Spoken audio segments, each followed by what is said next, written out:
جب ماں مر جاتی ہے، ہمارے پنجاب میں بڑا رواج ہے، تعزیتی پروگرام کے لیے بلاتے ہیں اور پرچی دیتے ہیں، حضرت جی ماں کی شان سناؤ۔ ایک دن میں اڑ گیا،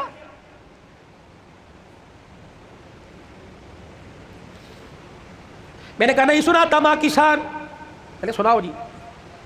میں نے کہا کتنے دن ہوئے ماں کو مرے ہوئے؟ کا 2 دن ہو گئے۔ میں نے کہا آج شان یاد آئی، موٹر سائیکل کی لال بتی پیچھے جو اس کے اوپر ماں کی شان، ماما ٹھنڈیاں چھاوا، آج یاد آئی۔ گاڑی کی سائیڈ والے شیشوں کے باہر ماما ٹھنڈیاں چھاوا، آج یاد آئی۔ اس وقت یہ ٹھنڈی چھاں کہاں تھی جب بیوی کے پاس کھڑے ہو کے کہا تھا تو چپ کر دیا کر، اس کو تو بھونکنے کی عادت ہے۔ اس وقت ٹھنڈی چھاں کہاں تھی؟ جب تیرے بچے اس کے پوتے اس کے پاس رات کو بیٹھتے تھے، تیری بیوی مار مار کے تھپڑ کمرے میں لے جایا کرتی تھی، اس وقت ماں کی شان کہاں تھی؟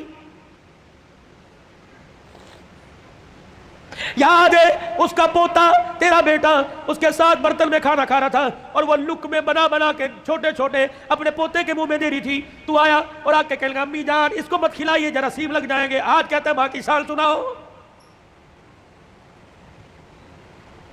اس وقت باپ کی شان کیوں نہیں سنی؟ اس وقت ماں کی شان کیوں نہیں سنی؟ جب تیری ماں سارا دن تیرا سے پوچھتی رہی اور کہہ رہی تھی بہو بیٹا آ گیا، بہو بیٹا آ گیا۔ ابا اماں سے کہہ رہا تھا پوچھ بیٹا آ گیا، ہاں جی آ گئے۔ جب باپ لگڑاتا ہوا کمرے کے باہر سے گزرا اور کہنے لگا بیٹا آ گیا، تو اس نے کہا تھا ابھی آ کے سوئے اور کہہ رہے تھے مجھے اٹھانا مت، جب اٹھے گا تو میں تیرے کمرے میں بھیج دوں گی۔ تو یہ تیرا باپ روتا ہوا تیری ماں روتی ہوئی کمرے میں جا رہی تھی، یا اللہ جس کے پیشاب پخانے میں ہم نے کپڑے گندے کیے، پروردگار عالم جس کے لیے ساری ساری رات جاگتے رہے، جس کو پیٹ میں اٹھا کے 9 مہینے میں پھرتی رہی، اللہ آج یہ بچہ جوان ہو کے کہہ رہا ہے مجھے اٹھائے کوئی نہ، اور بیوی نے دروازے پہ کھڑا کر کے دھکا دیا کہ اندر جانے کی اجازت کوئی نہیں۔ آؤ آؤ آؤ، ماں اور بیٹے کا پیار مر گیا، تعزیت کریں۔ یاد ہے وہ وقت جب تیرے بیٹے نے تیرے باپ نے تیرے سے کہا تھا اور جیب میں سے پرچی ایک ریپر نکالا تھا، ایک گتے کے ڈبے کا چھوٹا سا پیپر نکالا تھا اور کہا تھا بیٹے پچھلے ہفتے یہ شربت لے کے آیا تھا، میں نے 4 دن پیا، میری کھانسی ختم ہو گئی، تیرا باپ سکون سے سوتا ہے، آج یہ شربت لے کے آ جانا۔ تجھے یاد ہے اس وقت تُو نے ناشتے کی روٹی کو یوں کر کے چھوڑا اور کہا تھا ہماری تنخواہیں تو تمہاری دوائیوں میں لگ جاتی ہے، بتاؤ تمہاری دوائیاں پوری کریں یا اپنے بچوں کی فیس سے پوری کریں۔ تیرے باپ کا شرم سے سر جھک گیا، اس وقت انسانیت مر گئی۔ آؤ تعزیت کریں۔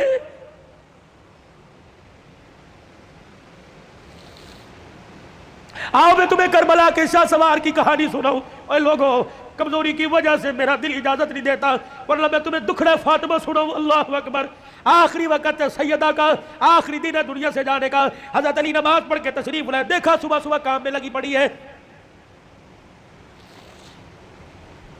سیدہ فاطمہ تو زہرا کا پکڑا۔ فاطمہ کیا کر رہی ہے؟ کہ علی مجھے آج ڈسٹرب نہ کر، مجھے آج روکنا، وقت بڑا تھوڑا، کام بڑا زیادہ ہے، تیرے کپڑے بھی دھو دوں، تیری روٹی بھی پکا دوں، رات کے برتن بھی دھو دوں، بچوں کا ناشتہ کروا دوں، ابھی تھوڑی دیر بعد روئیں گے، ان یتیموں کو ناشتہ کوئی نہیں پوچھے گا۔ ہر طریقے لگے خدا خیر کرے، فاطمہ کیا بات ہے، کوئی صحیح بات کر۔ کہ علی نماز پڑھ کر اشراق کے انتظار میں مصلی پہ بیٹھی اللہ اللہ کر رہی تھی، بیٹھے بیٹھے ہلتے ہلتے میری آنکھ لگی، مجھے اڑ گئی، خواب میں میرا ابا محمد مصطفیٰ آ گئے اور پوچھا بیٹی اللہ اکبر رات کیا کھایا تھا؟ میں نے مسکرا کے دکھا دیا۔ ابا تو رات کی بات کرتا ہے تو 3 دن سے پیٹ میں روٹی نہیں گئی۔ کہ میرے باپ نے میرا ہاتھ پکڑ کے بوسہ دیا اور کہا بیٹی آج روزہ رکھ لے، افطاری کے لیے دسترخوان بچھا کے تیرا باپ محمد بیٹھا ہوا ہے۔ حضرت علی کی آنکھیں برسنے لگ گئی۔ فاطمہ یہ تو بے وفائی ہوئی، تجھے تو زندگی کا ساتھ دینے کا وعدہ کیا تھا، دکھ درد میں ہمارے ساتھ رہی، آج بچوں کی جوانی کا وقت آیا، آج پھل کھانے کا موقع ہے، فاطمہ چھوڑ کے جا رہی ہے۔ ہسپتال میں امی پڑی ہے، ہسپتال میں ابو پڑے ہیں، پوچھ رہے امی چابی الماری کی کہاں رکھی ہے؟ ابو جان کا شناختی کارڈ کہاں رکھا ہے؟ اماں جو تجھے بیوہ ہونے کا پیپر ملا تھا جس میں پینسل ملتی تھی، اماں وہ کہاں رکھا ہے؟ واہ واہ محمدہ، کلی کملی والے کی صاحبزادی کا انتقال ہے۔ حضرت علی پاس آ کے بیٹھ گئے، فاطمہ اتنی جلدی چھوڑ کے نہ جا، علی برداشت نہیں کر سکے گا۔ کہ علی میرے پاس وقت کوئی نہیں، 3 باتیں میری سن لے، علی ان باتوں پر وعدہ کر عمل کرے گا۔ اللہ اکبر۔ پہلی بات اے علی اے علی اے علی، پہلی بات میں تجھے اجازت دیتی ہوں کہ میرے بعد تجھے شادی کی اجازت ہے۔ جو تجھے منع کیا تھا میرے ابا نے، جب ابو جہل کی بیٹی سے آپ کا شادی کا ارادہ تھا، میں حسن کو گودی میں، حسن کو انگلی پکڑ کر حسین کو گودی میں اٹھا کے میں کاشانہ نبوت میں آئی اور میں نے رو کے اپنے باپ سے جھپٹی ڈالی۔ میرے ابو نے پوچھا فاطمہ کیا بات ہے؟ میں نے کہا کملی والے، علی کو بھی 4 شادیوں کی اجازت، امت کو بھی 4 شادیوں کی اجازت۔ آپ نے فرمایا کیا ہوا؟ کہا شادی کرے اس کی مرضی، لیکن ابو جہل کی بیٹی میرے پہ لا رہے۔ حضور نے اصل کی انگلی چھوڑ دی، فاطمہ کو گلے سے پیچھے کر دیا، ممبر پہ چلے گئے۔ فرمایا انصار مدینہ اور مہاجر مکہ سارے کے سارے آ جاؤ۔ ممبر پہ کھڑوں کے اعلان فرمایا علی کہاں ہے؟ جی یا رسول اللہ، کہ میرے سامنے آ کے کھڑا ہو جا۔ حضرت علی سامنے آئے کہ علی 4 شادیوں کا حکم امت کے لیے پر تیرے لیے کوئی نہیں۔ اے علی مجھے میری بیٹی بڑی پیاری ہے، سن لے مجھے پتہ لگا تو ابو جہل کی بیٹی سے نکاح کر رہا ہے۔ اے علی میرا پیغام سن، جب تک میری بیٹی تیرے گھر میں ہے میں محمد تجھے دوسری عورت لانے کی اجازت نہیں دیتا۔ اے علی میں آج اجازت دے رہا ہوں، میرے بعد شادی کر لینا۔ بچوں والوں سنو، حضرت علی سے سیدہ فاطمہ کہنے لگی علی میرا دوسرا پیغام ہے، علی ایسی عورت سے شادی کرنا جو یتیموں کو، میری اولاد کو سنبھال سکے۔ علی میرے سے وعدہ کر فاطمہ جی کا 29 دن اپنی بیوی کے ساتھ گزارنا، ایک دن میری نشانیوں کے ساتھ نہیں گزارنا۔ علی میں تجھے اجازت دیتی ہوں 29 دن اپنی بیوی کے ساتھ سونا، ایک رات میرے بچوں کے ساتھ سونا، اور ان کے سر پر ہاتھ رکھ کر انہیں گلے سے لگا کے پوچھنا اما فاطمہ تو یاد نہیں آ رہی؟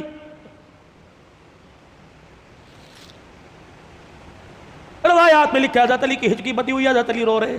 تیسری فرمائش، اتنے میں شہزادے حسین آ گئے اور آ کے بابا کا دامن پکڑ کے کہنے لگے ابا کیا بات ہے، ابا کیوں رو رہی ہیں آپ، کیوں رو رہے ہیں؟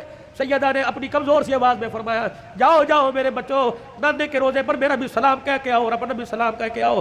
اللہ اکبر۔ ابا سمجھی کہ تھوڑی دیر لگے گی، نانے سے بچے آئیں گے۔ یہ پھدکتے اچھلتے دوڑتے ہانپتے کانپتے آئے اور ابا کے سینے پہ سر رکھ کے رونے لگ گئے اور کہنے لگے ابا ابا کہاں جا رہی ہے، ابا کہاں جا رہی ہے؟ حضرت علی کہنے لگے بیٹے کیا ہوا؟ کہ نانے کے روزے پہ سلام کر کے بیٹھے تھے، نانے کے روزے سے آواز آئی جلدی کرو، ماں کے پاس چلے جاؤ، قبر تو تمہیں بعد میں بھی نظر آئے گی، ماں چھپنے والی ہے، چہرہ قیامت تک نظر نہیں آئے گا۔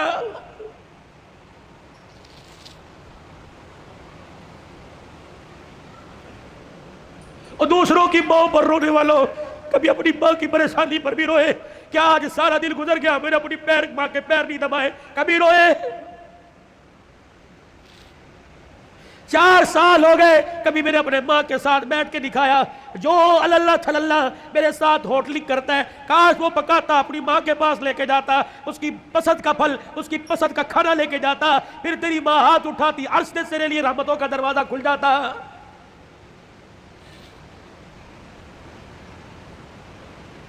فقیرو اگلی تمہیں داستان سناؤ، اس سے پہلے میرے سے آج وعدہ کرو، بوڑھے ہو تب بھی، داڑھی چٹے بالوں سے بھر گئی تب بھی، اگر ماں زندہ ہے تو آج جا کے پیر پکڑ لینا۔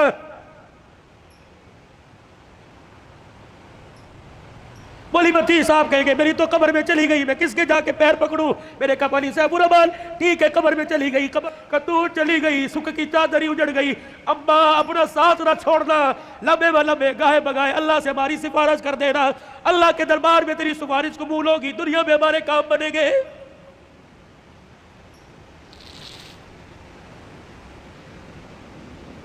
سیدہ فاطمہ الزہرا نے اپنے کرتے کا یوں کر کے دامن پکڑا اور کہنے لگی علی ذرا اپنا ہاتھ دینا۔ حضرت علی نے ہاتھ دیا اور اپنے کرتے کا دوسرا کونا پکڑا دیا۔ پھر سیدہ فاطمہ نے حضرت علی کے ہاتھ میں ہاتھ دیا، کہا علی ساری زندگی میں نے تیرے سے کچھ مانگا کہ نہیں مانگا؟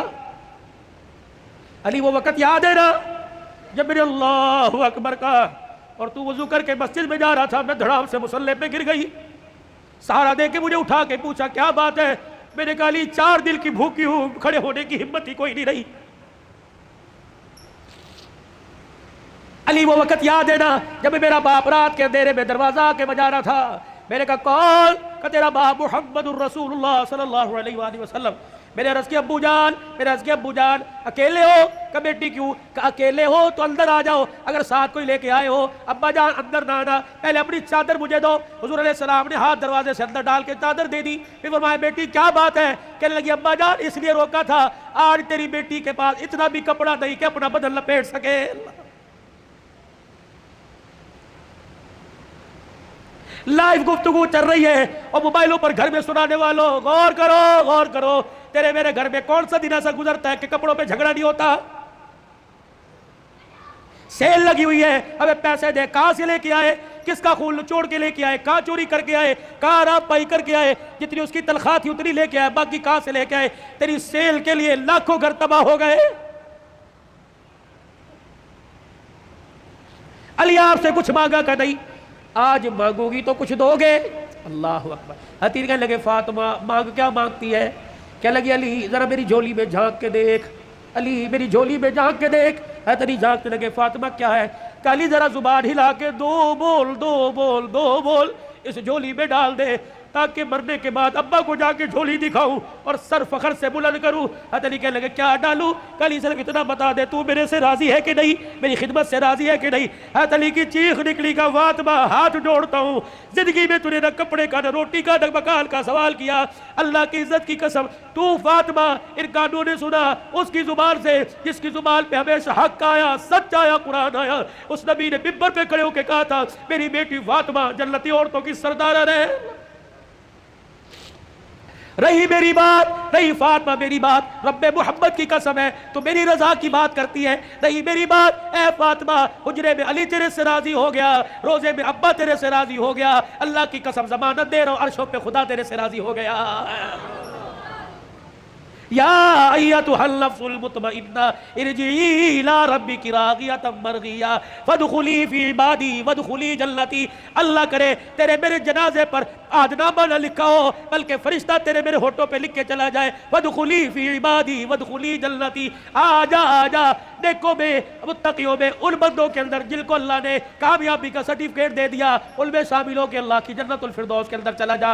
بھائیو عبد الحلال کا رونے کا، چیخنے کا، چلانے کا، رلانے کا ایک ہی مطالبہ ہے کہ اللہ کے واسطے اپنی زندگی کی سانسوں کو قیمتی بناؤ، اللہ کو مانو، اللہ کی مانو، جناب محمد مصطفیٰ صلی اللہ علیہ وسلم کے مبارک طریقوں کو ہر حال میں اپنی زندگی میں لانے کی کوشش کرو۔ یہی تبلیغ ہے، یہی تدریس ہے، یہی تصنیف ہے، یہی تصوف ہے، یہ آستانوں کا خالقاؤں کی گفتگو ہے۔ بتاؤ اس زندگی کو قیمتی بنانے کے لیے اور اپنے پیارے نبی کی زندگی کو اپنی زندگی میں لانے کے لیے آج سے، ابھی سے جو ساس اندر جو ساس بار اس کو درمیان رکھتے ہوئے ہاتھ اٹھا کے کون انشاءاللہ وعدہ کرتا ہے؟ سر کو ڈھانپ کے رکھنا ہے، چہرے پہ داڑھی رکھنی ہے، کرتا شلوار سنت کے مطابق شلوار ٹخنوں سے اوپر کرنی ہے۔ ان 5 سنتوں کو کون زندہ کرے گا انشاءاللہ؟ ختم نبوت کے صدقے اللہ نے یہ کام آپ کے میرے ذمہ لگایا کہ بھلائی کا حکم کرنا، برائی سے منع کرنا۔ یہ دعوت مکے سے چلی، دار ارقم سے چلی، سیدہ خدیجہ کے گھر سے چلی، غار حرا سے چلی، یہ میرے عزیز و بدر احد تبوک حنین کے سے ہوتے ہوئے مدینے میں آئی، پھر میرے عزیز و مدینے سے دعوت چلی اور پوری دنیا کے اندر اس دعوت والا پیغام پھیل گیا۔ اب یہ پیغام میرے عزیز و اگلی انسانیت تک، اگلے انسانوں تک پہنچانا ہماری ذمہ داری ہے۔ مرتے دم تک اس کام کو کرتے رہیں گے اور کرتے کرتے مریں گے۔ کہہ دو انشاءاللہ۔